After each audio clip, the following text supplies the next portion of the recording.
In the beginning, before time, before man, there was only the moon, and the moon was Diana, the beautiful goddess.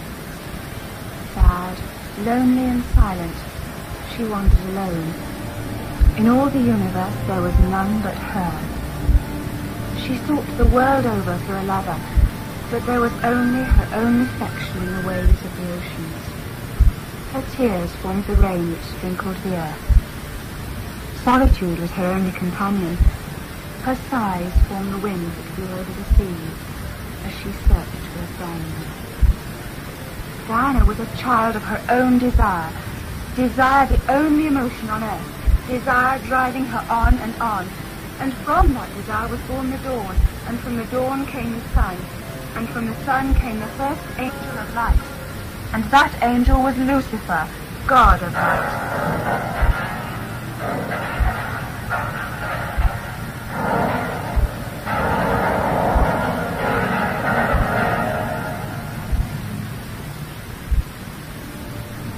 The moon Diana and the sun Lucifer became the first lovers, and loved as no human knows love.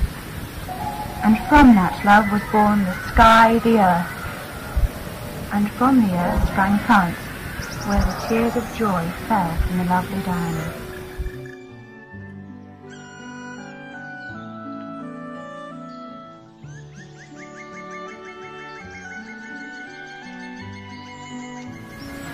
And it came to pass that the fruits of that love gave birth to fire and water, and birds and fishes and animals.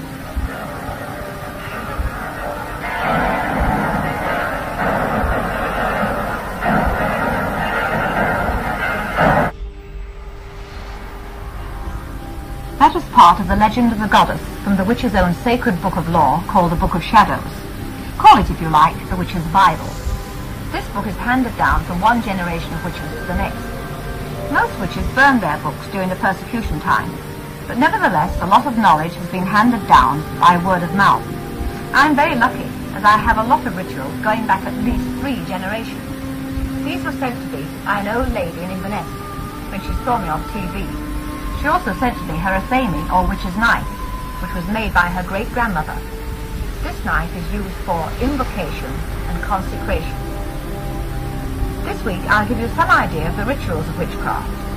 For the working of magic, the witches always meet when the moon is full, as that is the time of maximum moon power.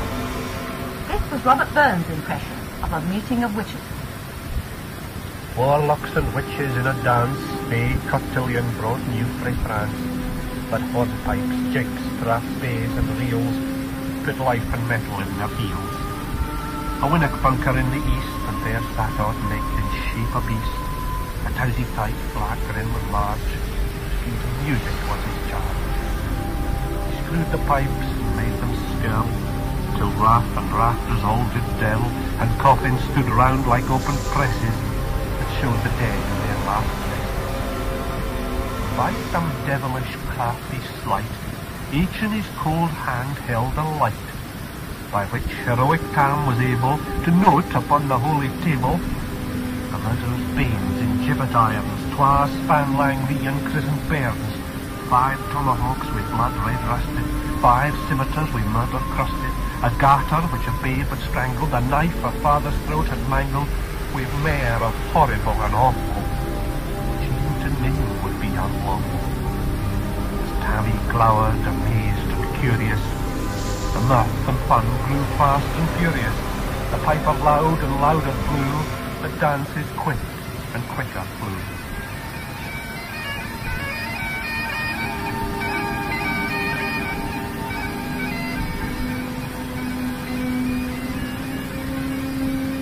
That is from Tam O'Shanter, but there are some who say that Burns was a witch, and that he was initiated by Agnes Fraser in the year 1777 at the age of 18. At any rate, Burns tells us about the wise woman who prophesied at his own birth. He'll have misfortunes great and small, but I a heart abune them all. He'll be a credit to us all. We'll all be proud of Robin.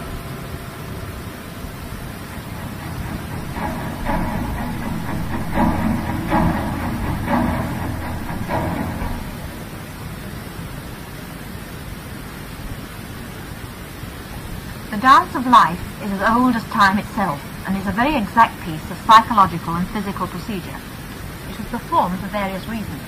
The chief one was to bring the hidden force or power residing in the human body out, and use it for the benefit of the race or tribe. Sometimes it was done to give power to the gods, as a simple sacrifice or thanksgiving. The ancient people saw the stars glide across the heavens and return to their places. They watched the slow march of the seasons, and perhaps sensed the dance of the protons around the electrons. Some dances were performed in a spiral. The spiral of life, which arises from the womb, spirals outwards to middle age, and then turns, spiraling inwards to the tomb, whence it will be reborn as the next spiral of life. The dance may also be used by a common to induce spiritual ecstasy. It helps the release of the spirit and aids the high priestess to enter more deeply into the inner planes, from which she is given instruction and advice. How does a person become a witch? Well, they certainly don't become one overnight. After being initiated into the circle of the hollow mysteries, the person begins to learn how to use powers that are little known. Magic is like music, it must be practiced. The initiate is on probation for a long time, and must be an asset to the coven, not a hindrance. People ask why are the rites kept secret, and the uninformed often accept reasons that the members of the craft indulge in all kinds of wild orgies. Has it ever occurred to these people, ever to judge rashly, that very often there is a very good reason why certain things are kept from the uninitiated? If one is to condemn the witches for their secrecy, one must also condemn Freemasons and other societies which are held in high esteem generally. Very often to broadcast to all and sundry something which is held in high esteem is to lose it. But now I'm going to invite you to an actual meeting and allow you to judge for yourselves.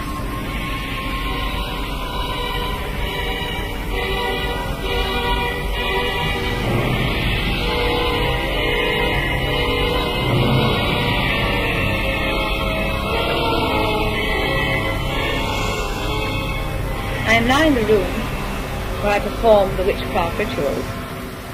It is quite a small room. There's a white circle inscribed on the floor. In the circle we have the altar, which faces north. North was always considered the most sacred point, being the dwelling place of the ancient gods. And most of the stone circles in this country are orientated to the north. On the altar we have the sacred sword, the witch's black handle knife, the pentacle, the hornet cup, the horn, the wand, an incense burner, and a lighted candle. Also statues of the god and the goddess. The priestess opens the proceedings by inscribing a circle with the magical sword. Now she approaches the altar. I take thee and consecrate thee, O creature of salt, by the earth that moves thee, for the entry of your hidden powers. I take thee and bless thee, O creature of water, by the moon that moves thee, for the banishment of all unbelievers, that the elements may be united, bound as we also are bound, and shall ever and always be bound, never to be separated by time, nor by distance, nor by those things that we do not yet comprehend. I come to thee, O circle of power, that thou shalt be as a boundary of protection to contain the power which we shall raise within thee. So do I bless thee, O horned one and mighty mother, in the names of the old ones, that we may be assisted in our work. The priestess now purifies the circle with the consecrated water, and after that she purifies it with the incense. Fire, flame in the old one's name, take thee light and burn thee bright, and the spell be cast aright. Dark to light her turning, luck be in thy burning, fire glow, vision show of the heart's desire, when the spell's chanted well of the witching fire. She now calls up the kings of the elements at the four corners of the circle.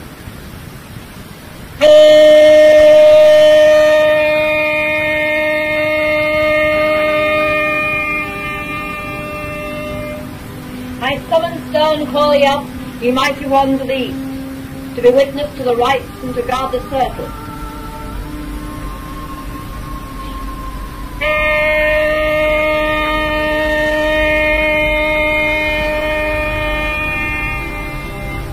I summon stern call ye up, ye mighty ones of the south, to be witness to the rites and to guard the circle.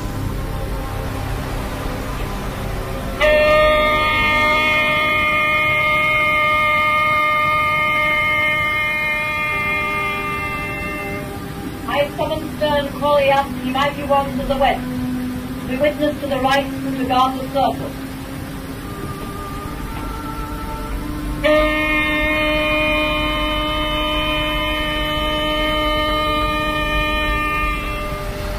I summon stern call ye up, ye mighty ones of the north, to be witness to the rites and to guard the circle.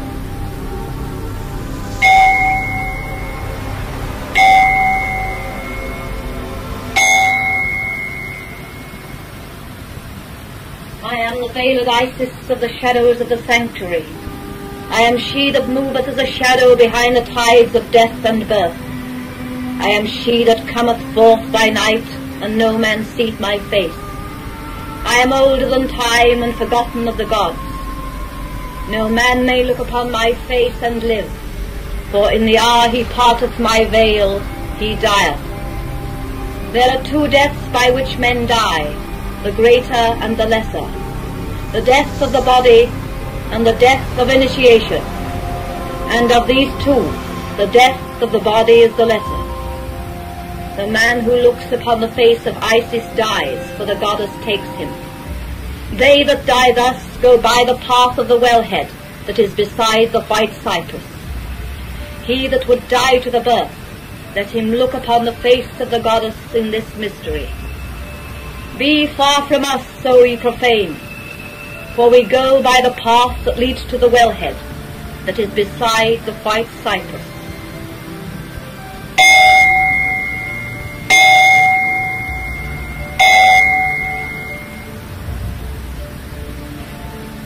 Now we have a person to help tonight. I believe it's Sheila, and she has this ulcer in her stomach, so shall we raise the power now before we concentrate on this problem? Fire, flame and fire burn, make the mill of magic turn, work the will for which we pray. Hallelujah, air breathe and air blow, make the mill of magic go, work the will for which we pray. Hallelujah, water heat and water boil, make the mill of magic toil, work the will for which we pray. Hallelujah, earth without and earth within, make the mill of magic spin, work the will for which we pray. Hallelujah, fire, flame and fire burn. This chant could go on for about half an hour, with the people going round and round in a circle, getting faster and faster. The power is now raised, and everyone can now concentrate on the person to be healed. The priestess now raises the sword. She points it in the direction where she calculates that the person would be. This means the sword is pointing the power in the direction of the person to be healed. Sheila will be healed soon, so mote it be, so mote it be. Sheila will be healed soon, so mote it be, so mote it be. Sheila will be healed soon, so mote it be, so mote it be.